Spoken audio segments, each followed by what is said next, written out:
Coca-Cola topping earnings estimates this morning. The company reiterating its full-year organic revenue growth forecast and also making some news around a new cane sugar drink. Joining us here first on CNBC is Coca-Cola Chairman and CEO James Quincey. James, welcome back. Nice to have you on earnings day. Thank you. Good to be back. So tell us a little bit about what you're seeing, because feels sort of steady as she goes. You kept the revenue guide intact, but volumes were under pressure. Yeah, I think that the overall picture is broad-based economic and consumer resilience, whether it's in the U.S. or globally.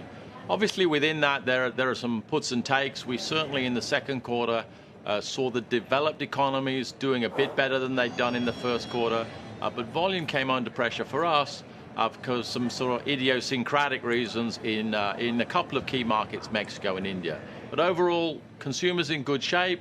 And we're delivering on the top line, and we're looking forward to a strong second half.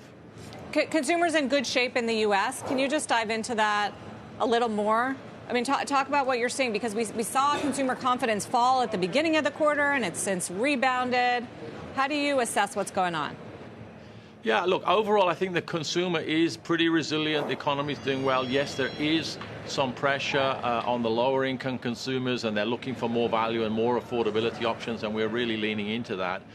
Perhaps the other thing I would say about consumer confidence, I saw a couple of good charts a while ago that says actually consumers' view and confidence in their own incomes is a good predictor of what their real income is going to be going forward.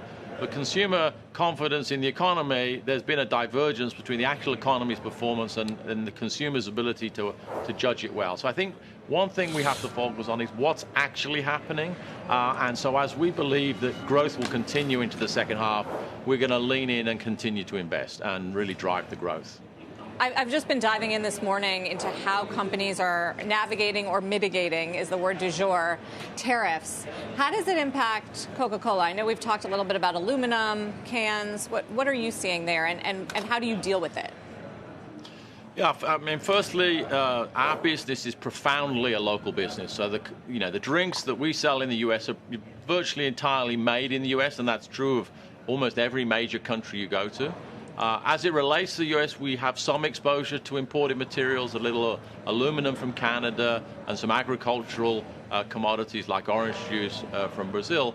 But when we look at the impact of tariffs, if and when they come in on different places at different times, you have to put it all in the big round. You start out any year with a budget, you've made a whole load of assumptions, and they won't all be right. Some will be better, some will be worse. And tariffs is an extra cost, but you've got to look at the underlying price of the commodity. That might be down. Forex might be favorable to you.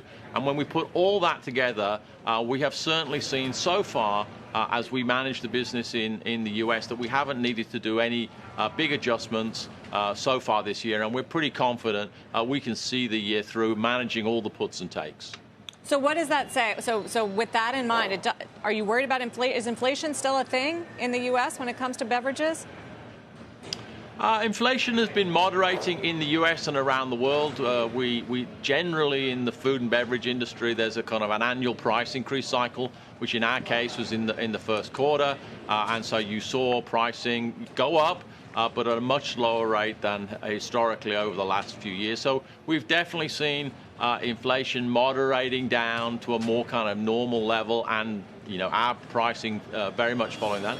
Of course, our focus is making sure that the consumers believe they're still getting fair value. So we invest in the marketing, in the innovation, in the execution, because we very much think we need to earn the price increase and not just think we can take it because costs are up, and very much look to balance volume and pricing. And so far, I think we've done a good job and not foreseeing other issues in the year at this point in time.